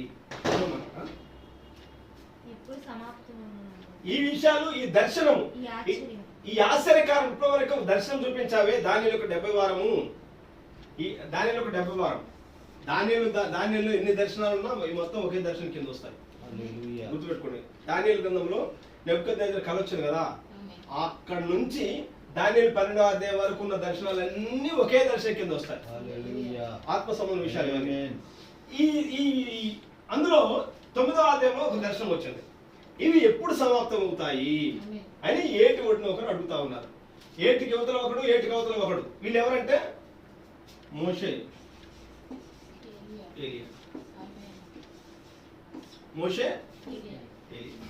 అలాగే కదా యూదుల మధ్యలో పంపించబడేది. ఆ లెక్కలు అడగాలంటే వాళ్ళే అడగాలి. ఆ 70 వారాల లెక్క ఏమన్నా అడగాలంటే వాళ్ళు మాత్రం అడగాలి. అప్పుడు ఎంతకాలం పడతాడే ప్రభు ఏమన్నాడు? కాలములు. అర్ధకాలం. ఒక్క నిమిషం. కాలము, కాలం అంటే 1 సంవత్సరము గుర్తుపెట్టుకోవాలి. రెండోది కాలములు అంటే 2 సంవత్సరాలు. మూడోది అర్ధకాలము అంటే 6 నెలలు. మొత్తం 3.5. ఎంతకాలం పడతాయని ఈ మోషే అడిగితే ప్రభు చెప్పే సమాధానం ఏంటంటే కాలములు అర్ధకాలం అంటే 3.5 సంవత్సరాలు పడతాయి ఈ దర్శనం నెరవేర్చడానికి. ఈ 3.5 సంవత్సరాలు ఫర్గెట్ అబౌట్ దిస్. ఈ మొదటి 3.5 సంవత్సరాలు వదిలిపెట్టేసండి. జరిగింది 20 అయింది. 2000 సంవత్సరాలు అన్నిటికీ కాలం కూడా అయిపోయింది. ఇప్పుడు దానియేలు 70 వారంలో చివర ఎంటైర్ 70 వీక్స్ ఆఫ్ దానియేలు యొక్క 70 వారాలు అంతా మొత్తం అయిపోయింది. అందులో మిగిలినది ఎంత? ఈ 3.5 సంవత్సరమే. దీని గురించే వీళ్ళు అడిగింది. మోషే ఏలియాని అడిగారు ఎంతకాలం పడుతుందా అంటే ప్రభు చెప్పిన సమాధానం ఇక 3.5 సంవత్సరం పడుతుంది. ఇక మొదటి 3.5 సంవత్సరం పడుతుంది అన్నాడు. ఈ చివరి 3.5 సంవత్సరంలో దానియేలు యొక్క ఇప్పుడు 24 వచ్చింది అన్నాడు. 24 వచ్చింది. దానియేలు 9:24 తిరుగుబాటును. ఒక్క నిమిషం, దానికంటే ముందు ఈ దానియేలు 70 వారం యొక్క దర్శనము దానియేలు పొందుకునే ముందు ఏ కాలంలో ఆ దర్శనం ఇవ్వబడింది? దానియేలు 9వ అధ్యాయంలో వచ్చింది. 9వ మాదీయుడకు అహష్వేరోషు యొక్క కుమారుడైన దర్యావేషు కల్దీయుల పైన రాజాయను. చాలు. దర్యావేషు అనే వ్యక్తి రాజుగా ఉన్నాడు. చాలాసార్లు చెప్పుకున్నాం. ప్రపంచాన్ని ఎన్ని సామ్రాజ్యాలు పరిపాలన చేశాయి? 7 సామ్రాజ్యాలు పరిపాలన చేశాయి. ప్రపంచమును 7 సామ్రాజ్యాలు ప్రపంచాన్ని పరిపాలన చేశాయి. గుర్తుపెట్టుకోండి. ఒకటి బబులోను సామ్రాజ్యం. నేను ఎట్లా మాట్లాడుతున్నాను మీరు కూడా బయట పెట్టుకుంటాను. బట్ బబులోను సామ్రాజ్యం. రెండోది మొదటిది ఈజిప్ట్ సామ్రాజ్యం. రెండవది అష్షూరు సామ్రాజ్యం. మూడోది బబులోను సామ్రాజ్యం. నాలుగోది మాదిల పారసీకుల సామ్రాజ్యం. ఐదవది గ్రీకుల సామ్రాజ్యం. ఆరోది రోమన్ సామ్రాజ్యం. ఏడవది మనందరికీ తెలిసింది. ఏడవది బ్రిటిష్ సామ్రాజ్యం. బ్రిటిష్ 7 సామ్రాజ్యం పరిపాలన చేశాయి. అందులో బబులోన్ సామ్రాజ్యం తదనంతరం మాదిల పారసీకులు మిడో పార్షియా పరిపాలన చేశారు. ఆ మాదిల పారసీకుల సామ్రాజ్య కాలంలోనే వాళ్ళు యూదులు బబులోనియన్ను ధ్వంసం చేసి ఓడించి మాదిలు పరిపాలన చేస్తా ఉన్నారు. వాళ్ళు మొట్టమొదటి రాజు కోరెషు, ఆ తర్వాత కొంతమంది మా రాజులు పరిపాలన చేశారు. వారిలో ఒక వ్యక్తి దర్యావేషు. దర్యావేషు అనే రాజు పరిపాలనలోకి వచ్చాడు. దర్యావేషు కంటే ముందున్న రాజు ఎవరు? బెల్షస్సరు. గుర్తుపెట్టుకోండి. బెల్షస్సరు రాజుగా పరిపాలన చేశాడు. బెల్షస్సరు ఎంతకాలం పరిపాలన చేశాడంటే చరిత్ర ప్రకారం 3 సంవత్సరాలు పరిపాలన చేశాడు. బెల్షస్సరు 3 సంవత్సరాలు పరిపాలన చేశాడు. 3వ సంవత్సరం వాడు చచ్చిపోయాడు. మరగే 3వ సంవత్సరం చనిపోయిన వెంటనే ఇప్పుడు ఎవరు రాజుగా ఎక్కాడు? దర్యావేషు. దర్యావేషు పరిపాలనలోకి వచ్చాడు. గుర్తుపెట్టుకోవాలి. 3వ సంవత్సరంలో బెల్షస్సరు చనిపోయాడు. అదే సంవత్సరంలో దర్యావేషు పరిపాలనలోకి వచ్చాడు. అక్షరార్థంగా కార్యాలు లోకం తన కార్యాలు చేస్తున్నప్పుడు దేవుడు కూడా కదిలాడుతూ ఉంటాడు.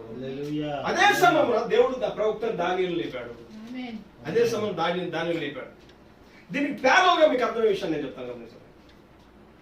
అమెరికన్ చాలా మంది ప్రెసిడెంట్ పరిపాలన చేశారు. వారిలో ఒకతను జాన్ ఎఫ్ కెనడీ పరిపాలన చేశాడు. జాన్ ఎఫ్ కెనడీ ఆ పరిపాలన చేసిన కాలం ఏంటంటే 3 సంవత్సరాలు. అమెరికాను జాన్ ఎఫ్ కెనడీ 3 సంవత్సరాలు పరిపాలన చేశాడు. జాన్ ఎఫ్ కెనడీ తర్వాత జాన్సన్ అనే వ్యక్తి దాని పరిపాలనలోకి వచ్చాడు. ఇప్పుడు జాన్ ఎఫ్ కెనడీ వచ్చిన టైంలోనే దేవుడు కదిలాడి ప్రవక్త బ్రెనమ్ గారిని 7 సంఘాలు బోధించమని చెప్పాడు. 7 సంఘాలను బోధించాడు. తర్వాత జాన్ ఎఫ్ కెనడీ 3 సంవత్సరాలు చనిపోయిన తర్వాత అదే సంవత్సరంన ఇంకొక రాజు వచ్చాడు. జాన్సన్ అనే వ్యక్తి పరిపాలనలోకి వచ్చాడు. ఆ టైంన దేవుడు ఏం చేశాడంటే ప్రవక్త బ్రెనమ్ గారిని మరలా కదిలించి 7 ముద్దలు బోధించమని చెప్పాడు. దానియేలు ఏ విధంగా బెల్షస్సరు 3 సంవత్సరాలు చనిపోయిన తర్వాత దర్యావేషు వచ్చినప్పుడు దేవుడు కదిలాడి దర్యావేషు కాలంలోనే ఈ యొక్క దానియేలు యొక్క దర్శనం ఇచ్చాడు. అలాగే ప్రవక్త బ్రెన్హామ్ గారు కూడా కెనడీ చనిపోయి 3 సంవత్సరాల పరిపాలన చనిపోయిన తర్వాత ఇంకొక రోజు జాన్సన్ వచ్చినప్పుడు ఆ టైంలో 63లో బ్రెన్హామ్ గారు మరలా 7 ముద్రలు దేవుడు బోధించడానికి ప్రారంభించాడు. అది ఒక గొప్ప దర్శనం ఇది. ఇప్పుడు ఈ చరిత్ర అంతా ముగించబడింది. ఇప్పుడు చివరి 3.5 సంవత్సరం మిగిలింది. ఈ చివరి 3.5 సంవత్సర కాలంలోనే దానియేలు 9వ అధ్యాయం 2వ వచనం, తిరుగుబాటును మాన్పుటకును పాపము నివారణ చేయుటకును దోషము నిమిత్తము ప్రాయశ్చిత్తము చేయుటకును యుగాంతము వరకు నుండునట్టి నీతిని బయలుపరచుటకును దర్శనమును ప్రవచనమును ముద్రించుటకును అతి పరిశుద్ధ స్థలమును అభిషేకించుటకును నీ జనమునకును పరిశుద్ధ పట్టణమునకును 70 వారములు విధింపబడును. ఇక 3.5 సంవత్సరం మిగిలింది. ఈ 3.5 సంవత్సర కాలంలోనే గాబ్రియేలు దానియేలు కనపడ్డాడు. వాస్తవానికి దానియేలు 9వ అధ్యాయమంతా దానియేలు ప్రార్థన, బహు ప్రార్థన పరుడు దానియేలు. మీరు పోయినసారి ఎజ్రా గ్రంథం చెప్పినప్పుడు గుర్తుందా మీకు? ఎజ్రా గ్రంథం 9వ అధ్యాయం అంతా ఎజ్రా ప్రార్థన, దానియేలు గ్రంథం 9వ అధ్యాయం అంతా దానియేలు యొక్క ప్రార్థన. దానియేలు ప్రార్థన, వాస్తవానికి దానియేలు పాపం చేయలే, కానీ తన పితరుల కోసం, తన ప్రజల కోసం ఆయన ఎంతో కన్నీరు గార్చి ఏడ్చి ప్రార్థన చేశాడు. ఆ ప్రార్థన ముగించిన తర్వాత గాబ్రియేలు దూత ప్రత్యక్షమయ్యాడు. ప్రత్యక్షించి గాబ్రియేలు దూత దానియేలుకు 6 కారణాలు ఇచ్చాడు. 6 కారణాల్లో మొదటిది తిరుగుబాటును మాన్పుటకును, టు ఫినిష్ ద ట్రాన్స్మిషన్. తిరుగుబాటును మాన్పుటకును ఇవన్నీ చాలా విషయాలు నేను చెప్పుకుంటూ టైం లేదు. దానియేలు ఎవరో చదవండి. 6 కారణాలు. ఈ 6 కారణాలు ఎప్పుడు నెరవేరు జరుగుతాయంటే ఈ చివరి 3.5 సంవత్సరాల కాలంలోనే.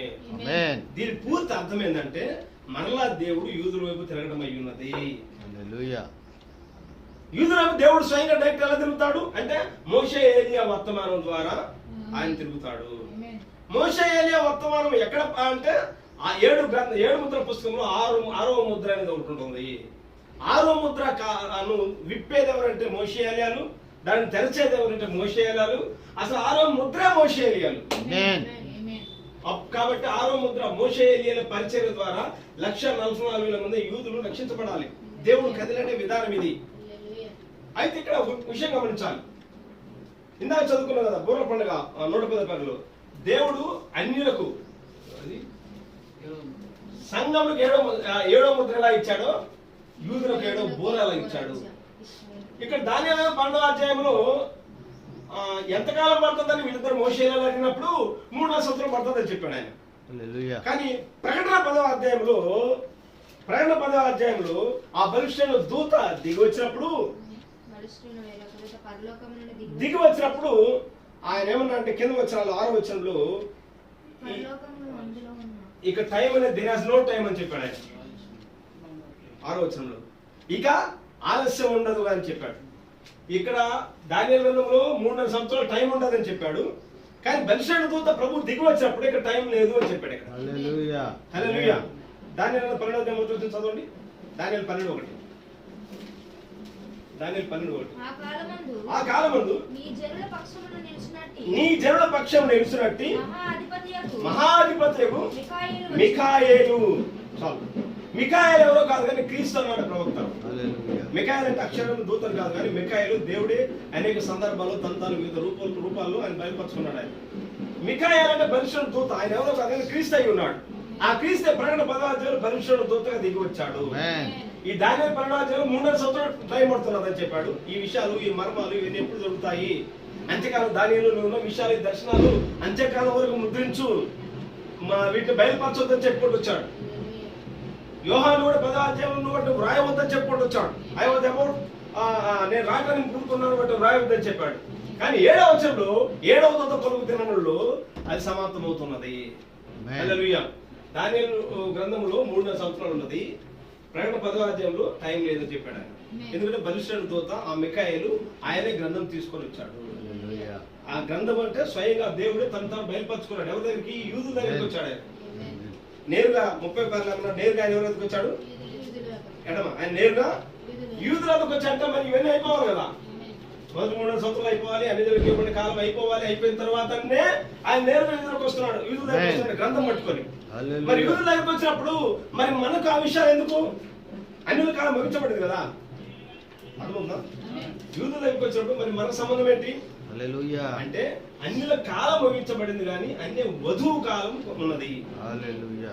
అన్యుల కాలం, అందుకని ఆయన 7వ ముద్ర సంఘమునికి ఎలా ఉన్నదో 7వ బోర యూదులకు ఉన్నది. అంటే యూదుల్లో దేవుడు ఏమైతే కార్యం చేస్తుండో అవే అన్య వధువులు కూడా జరుగుతున్నాయి. ఆమేన్. హల్లెలూయా. కాబట్టి ఇప్పుడు పరిశుద్ధ గారి దూత నేరుగా ఇతరులకు వస్తున్నాడు, పుస్తకం పట్టుకొని వస్తున్నాడు. దాని యొక్క 6 కారణాలు కూడా ఇక్కడే జరుగుతున్నాయి. యేసుకి స్వయంగా తాను బయలుపరుచుకున్నాడు. మోషే ఏలియాల వర్తమానం ఎక్కడ ఉంటుంది, 6వ ముద్ర మర్మంతా ఇక్కడే దాగి ఉన్నది. ఇవన్నీ నెరవేర్పు జరిగిన విషయాలు. ఎంతకాలం ఉన్నది? మన దృష్టిలో మనం చూస్తే 3.5 సంవత్సరం. మన కోణం వేరు, దేవుని కోణం వేరు. నువ్వు ఎంత డిగ్రీలు చదివినా ఇక్కడ 3.5 సంవత్సరాలు జరిగింది. ఈ క్యాల్కులేషన్ ప్రకారం కరెక్ట్ ఈ 3.5 సంవత్సరం కూడా జరగాలి అని నిజంగా క్యాల్కులేషన్ పెట్టి చదివితే ఇది అర్థం కాదు, మనకు అర్థం కాదు. కానీ గుండె పైకి ఒక మాట చెప్తాను. 7 ముద్రలు, 7వ ముద్ర 185 పేర ఇందాక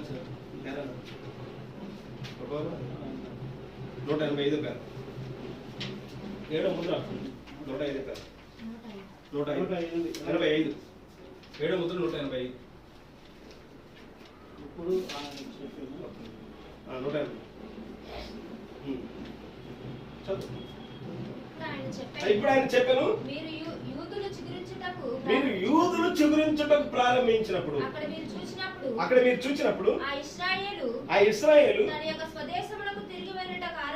తన యొక్క స్వదేశమునకు తిరిగి తిరుగుటకు ఆరంభించగా ఆమె అక్కడికి చేరిన వెంటనే, ఇక్కడ అంజూరపు చెట్టు గురించి చెప్పాడు ఆయన. అంజూరపు చెట్టు చిగురిస్తుంది అని చెప్పాడు. అంజూరపు చెట్టు అంటే ఇజ్రాయేల్.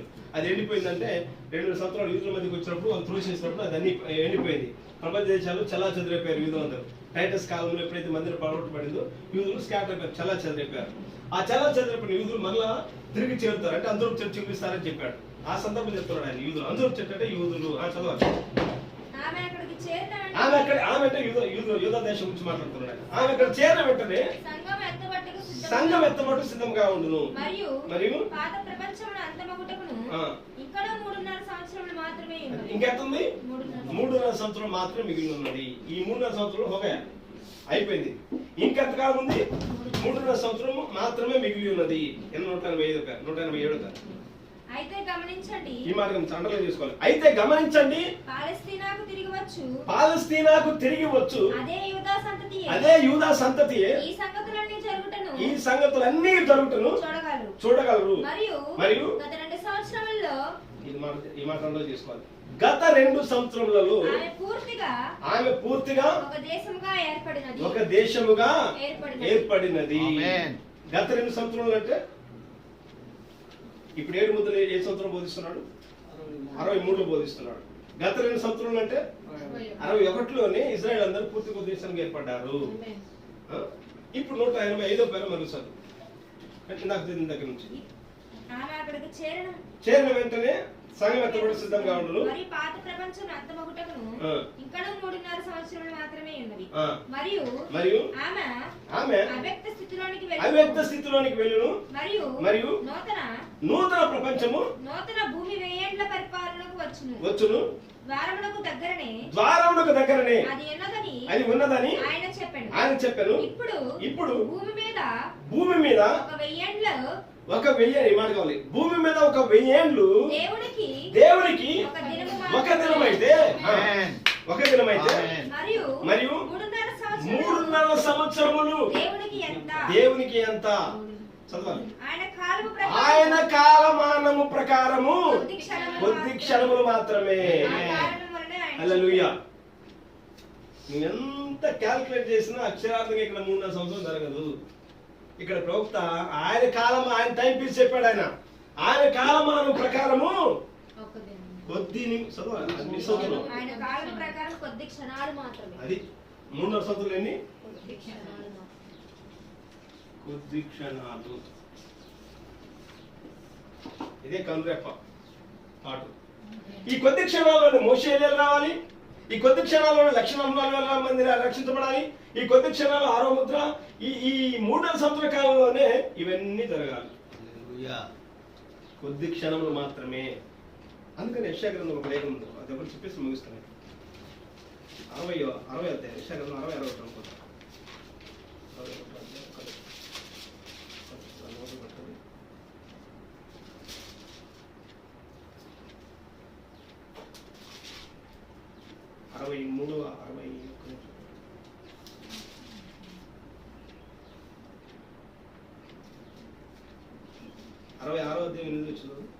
66:8.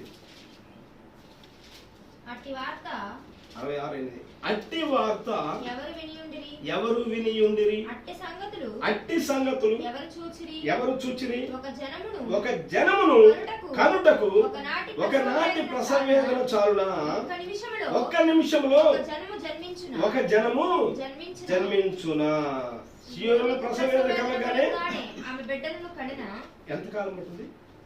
ఒక నిమిషము అన్నాడు. ఒక నిమిషము లో ఒక జనము జన్మించిన. ఈ బైబిల్ పదాలు, బైబిల్ అర్థాలు, బైబిల్ పరిభాష ఇది. నీ టైం ప్రకారం, నీ జ్ఞానం ప్రకారం క్యాలిక్యులేట్ చేస్తే కుదరదు. ఇది బైబిల్ పరిభాష. ఒక జనములు, ఒక నిమిషంలో ఒక జనం జన్మిస్తుంది. ఒక జనం అంటే ఇజ్రాయెల్ జనం అని అర్థం. జనం జన్మించు. మన క్యాలిక్యులేషన్ ప్రకారం 300 సంవత్సరాలు, కానీ ఆయన కాలమాన ప్రకారము కొద్ది క్షణములు. దాన్ని యెషయా భక్తుడు ఏమన్నాడు? ఒక నిమిషము అన్నాడు. 2వ ముద్ర చదవండి. 2వ ముద్ర 239 పేర. 2వ ముద్ర 239 పేర.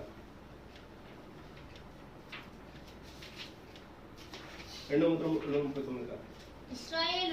ఇశ్రాయేలు ఒక దేశముగా మార్పు చెందును గాని వ్యక్తిగతంగా కాదు. దేశంగా గుర్తుపెట్టుకోండి. దేవుడైతే ఇజ్రాయేలును ఒక దేశంగా సంధిస్తాడు. అన్ని జనులైన మనలను గాడ్ డీల్స్ ఇండివిజువల్. దేవుడు మనల్ని వ్యక్తిగతంగా దర్శిస్తాడు మనల్ని. కానీ యూదులు అయితే జాతిగా దర్శిస్తాడు. చదవాలి. దేశంగా మార్పు చెందును గాని వ్యక్తిగతంగా కాదు. ఒక దేశము ఒక దినములోనే జన్మించును. ఒక దేశం అంటే యూద దేశం గురించి చెప్తున్నాడు. ఒక దినములోనే జన్మించును. అది ఇశ్రాయేలు అంతా రక్షింపబడును. దాన్ని గుర్తుంచుకోండి. 109 దానియేలు 109 పేజీ నెంబర్ 109. దానియేలు ఏ పుస్తకం మెసేజ్ కింద పేజీ నెంబర్ 109 95 పేర. దానియేలు 70 వారములు పేజీ నెంబర్ 109 95 పేర.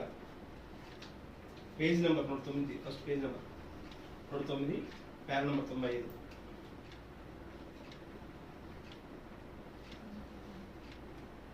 96. ఒకే రాత్రులు ఆమె ఒక్క రోజులో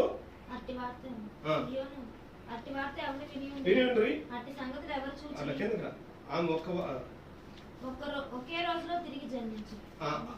ఒక్క రోజులో తిరిగి జన్మించను అన్నాడు. ఒక్క రోజులో ఆమె తిరిగి జన్మించను. 50 పేర 122 పేజీ నెంబర్ 50. పేజీ నెంబర్ 50 పేర నెంబర్ 122.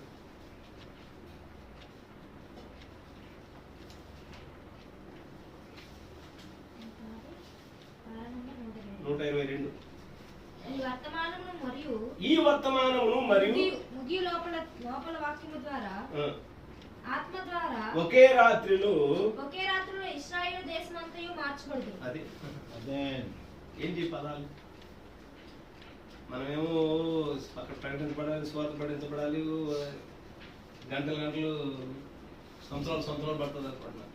కానీ బైబిల్ యెషయా భక్తులు ఒక నిమిషం పడుతుంది వాళ్ళు మార్పు జరగాలనుకుంటున్నాడు. ఒకే రాత్రులు ఆమె జన్మిస్తాదన్నాడు ప్రవక్త. 102 చూద్దాం మాట. 102 ఒకే రాత్రిలో ఇశ్రాయేలు దేశమంతయు మార్చబడును. బైబిల్ ఆ విధంగా చెప్పుచున్నది. అది ముగింపు దానియేలు యొక్క 70వ వారము. ఈ 70వ వారం యొక్క నేపథ్యములో 69 వారాలు ఉన్నాయి. 69 వారాలు, ఒక వారం ఈజ్ ఈక్వల్ టు 7 సంవత్సరాలు. మొత్తం 69 వారాలు ముగించబడ్డాయి. చివరి ఒక్క వారం ఉంది. ఆ ఒక్క వారంనే 2 భాగాలు చేశాం. మొదటి 3.5 సంవత్సరం, రెండో 3.5 సంవత్సరం. మొదటి 3.5 సంవత్సరం యేసు పరిచయం చేశాడు. ఈ రెండో 3.5 సంవత్సరం మధ్యలో దేవుడు అన్యులు ఎన్నుకున్నాడు. అన్యుల కాలము కూడా ముగించబడింది, ఫినిష్. రెండో 3.5 సంవత్సరం ఉంది, ఆయన యూదులతో సంధించే కాలం ఇది. ఈ మొదటి 3.5 సంవత్సరం అక్షరం వెనుకున్న భావం ఏంటంటే ఇది మొదటి జన్మ, తల్లిదండ్రులు మనకి ఇచ్చిన జన్మ. రెండో మూడో సంవత్సరం ఏంటంటే ఇది కొత్త జన్మ. ఈ మొదటి జన్మ మన చేతిలో లేదు, కొత్త జన్మ కూడా నీ చేతిలో లేదు. ప్రయాసపడు అనువన్నాను పొందగోరు అనువలను ఏం జరగదు, కరుణించు దేవుని వల్ల జరగాలి. గొర్రెపిల్ల జీవ గ్రంథంలో ఎవరి పేరు అయితే ఉన్నదో వాళ్ళే కొత్త జన్మ. రెండవ గారిని ఒక వ్యక్తి ప్రశ్నించాడు, అయ్యా చిన్నపిల్లలు చనిపోతే దేవుని రాజ్యం వెళ్తారా? మనమైతే సింపుల్ గా వెళ్తారు, ఖచ్చితంగా వెళ్తారంట. కానీ ప్రవక్త అద్భుతంగా చెప్పాడు, గొర్రెపిల్ల జీవ గ్రంథంలో అతని పేరు ఉంటేనే అని చెప్పాడు. ఇక్కడ చిన్నపిల్లలు. కానీ బ్రెండం గారి కుమార్తె షారులో చిన్న బిడ్డగా పసికందుగా ఉన్నప్పుడు చనిపోయింది కదా. మరి ఆయన 6వ పరిమాణంలో వెళ్ళినప్పుడు యవనస్తురాలు కనబడిందమ్మా. ఈ భూలోకంలో చిన్నపిల్లల వయసు, కానీ కాలం తరం దాటిన తర్వాత వాళ్ళు యవన ఉంటారు, యవన శరీరంలో ఉంటారు. గొర్రెపిల్ల జీవ గ్రంథంలో ఎవరి పేరైతే వ్రాయబడిందో వారు కొత్త జన్మ, వారు క్రీస్తుని కలిగి ఉంటారు, క్రీస్తు వారితో కలిగి ఉంటారు. ఒక ప్రక అక్షరార్థంగా 7వ బోరలో యూదులను సంధిస్తున్నాడు దేవుడు. అలాగే అన్యులకు 7వ బోర లాగాను, అన్యులకు 7వ ముద్ర లాగా ఉంటుంది. 7వ ముద్ర అంటే మనకు వధువుకు సంబంధించింది, ప్రభు యొక్క రాకడ. 7వ ముద్ర అంటే ప్రభు యొక్క రాకడ. 7వ బోర అంటే యూదులకు ప్రభు యొక్క రాకడ. 7వ ముద్ర అంటే అన్ని జనులకు ప్రభు యొక్క రాకడ. యూదులకు ఏమైతే జరుగుతుందో సేమ్ అదే మనకు కూడా జరుగుతున్నది. కాబట్టి యూదులు దేవుడు ఇక్కడ దర్శిస్తున్నాడు. అన్య వధువు కూడా క్రీస్తులో ఐక్యమవుతుంది. కొత్త జన్మ ఆమె కలిగి ఉంది, వాక్యం శరీరం కలిగి ఉంది. ఆ కొత్త జన్మే థియోఫనీ శరీరము. థియోఫనీ అంటే కొత్త జన్మే థియోఫనీ శరీరం. థియోఫనీ శరీరం అంటే వాక్యం శరీరం. అది థియోఫనీ అంటే మనం చెప్పాలంటే యేసుక్రీస్తే, క్రీస్తే. క్రీస్తులో ఉన్నవారు నిత్యత్వంలో ఉంటారు. హల్లెలూయా. దానియేలు 70 వారం యొక్క ముగింపు ఇది. ప్రభు మాటలు తీరుస్తారు.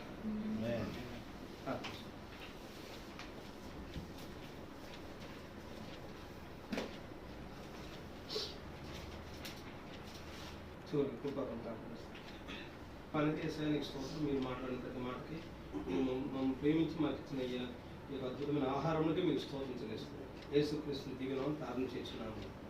ఆమేన్.